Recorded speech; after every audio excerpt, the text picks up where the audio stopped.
Bien, d'abord, je voudrais remercier l'INDR et le Pro RSE pour nous permettre, pour nous avoir permis d'organiser cette conférence sur un thème qui, normalement, ne devrait plus être un sujet. En fait, il faut admettre qu'après tant d'années de débats sur l'égalité en général et l'égalité des salaires, on pourrait partir de l'hypothèse que cette égalité soit atteinte. Hélas, elle ne l'est pas. Elle est mieux atteinte au Luxembourg, disons les choses telles qu'elles sont, puisque si on compare les chiffres, et M. Ries va après nous donner un certain nombre d'informations chiffrées, quand on compare les chiffres au Luxembourg par rapport à d'autres pays, on voit qu'effectivement le Luxembourg a fait des progrès très sensibles et l'inégalité, puisque c'est de cela que nous parlons, l'inégalité de salaire maintenant se situe autour de 5,4-5,5%, je crois, d'après les chiffres de 2017-2018.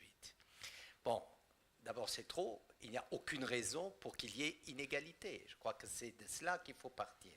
Quand en Europe, la moyenne communautaire, elle est, je crois, autour de 16,2%, avec des pays où elle dépasse les 20% et pas des pays même voisins, notamment en Allemagne, l'écart de salaire est supérieur à 20%.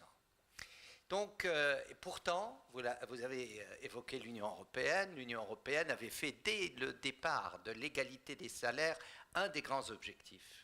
Et je dois dire d'ailleurs, c'est un des grands mérites de l'Union européenne d'avoir, il y a donc plus de 50 ans, d'avoir mis ce sujet à l'ordre du jour, l'égalité des salaires entre hommes et femmes. À l'époque, au moment où on a adopté le traité de Rome, ce n'était pas du tout une évidence. Finalement, tout le monde considérait que s'il y avait inégalité, ce n'était pas quelque chose de choquant. Et pourtant, là, on avait inscrit dans le traité cette égalité. Il a fallu beaucoup d'années pour rapprocher, et encore, puisque cette égalité n'est pas atteinte, et il y a des calculs, il faudrait attendre encore au rythme où les salaires se sont rapprochés, il faudrait encore attendre, je crois, autour d'une centaine d'années pour qu'effectivement il y ait égalité, au rythme où on a finalement rapproché les salaires. Donc c'est inacceptable.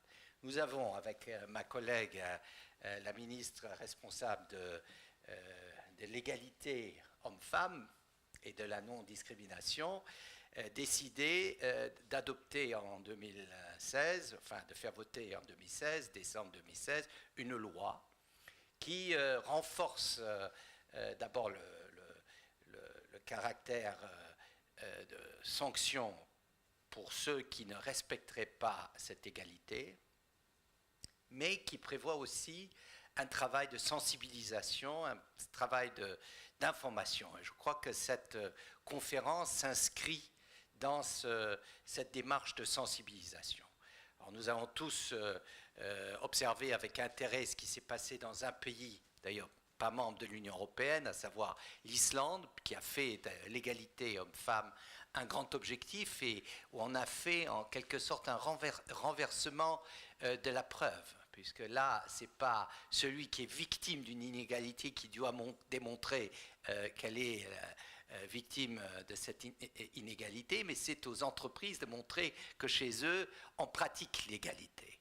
Alors, c'est une démarche intéressante qui me paraît néanmoins un peu compliquée, mais ça montre néanmoins que même dans des pays nordiques, je pense toujours les pays nordiques sont en avance sur les questions d'égalité, ce n'est même pas acquis là. Là où l'égalité homme-femme se traduit dans les textes, mais aussi dans les pratiques, l'inégalité des salaires reste une réalité. D'ailleurs, quand on regarde les chiffres en Suède, par exemple, je sais, pour avoir beaucoup parlé avec ma collègue suédoise, qui commence toutes ses interventions dans les conseils européens en disant l'égalité homme-femme, malgré tout, même en Suède, l'inégalité des salaires entre hommes et femmes reste hélas une réalité. Donc je pense que c'est un chantier, ça reste un chantier, Ça reste un chantier pour tout ce qui vise la responsabilité sociale.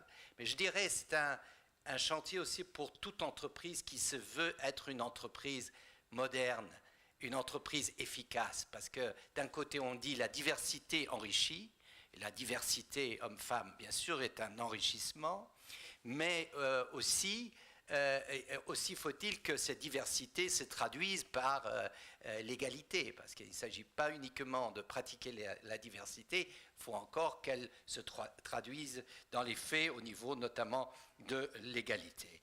Alors, je pense que nous ne devons pas nous reposer sur nos lauriers.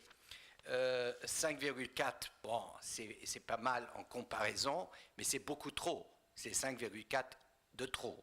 Et donc, nous devons continuer à travailler sur cette égalité qui doit d'ailleurs être située dans un contexte plus large. Hein, et je finirai avec deux points. Premièrement, la responsabilité des femmes au niveau des entreprises. Je crois qu'il y a du chemin à faire, parce que beaucoup tient aussi à cela, hein, que effectivement, dans les organes de décision, les femmes ont souvent encore des problèmes d'accès. Je crois que ma collègue va peut-être dire un mot là-dessus, puisqu'elle se bat pratiquement chaque semaine au Conseil de gouvernement pour qu'on ait un équilibre au niveau des organes de décision, là où l'État peut nommer, par exemple, des administrateurs. Donc ça, c'est une première chose. Deuxièmement, il faut bien sûr aussi que la société crée les conditions pour que cette égalité soit une réalité. Et ce n'est pas uniquement une histoire de femmes, c'est une histoire d'hommes et de femmes, ou de femmes et d'hommes. C'est ça, en fait, le grand enjeu, si on veut effectivement créer une société sans discrimination. Ça veut dire aussi créer les conditions pour que chacun, homme et femme, puisse avoir une activité professionnelle pleine. Ça veut dire qu'il faut bien sûr travailler sur garde, etc., etc. C'est un grand défi. Je crois que pendant ces 4 ans ou presque 5 ans, on a beaucoup investi sur ce niveau. C'est donc dans une approche plus globale qu'il faut regarder l'égalité de salaire. Mais au départ, il y a ce problème finalement scandaleux, ça reste un scandale, donc il faut tout faire pour qu'il disparaisse de nos écrans. Merci.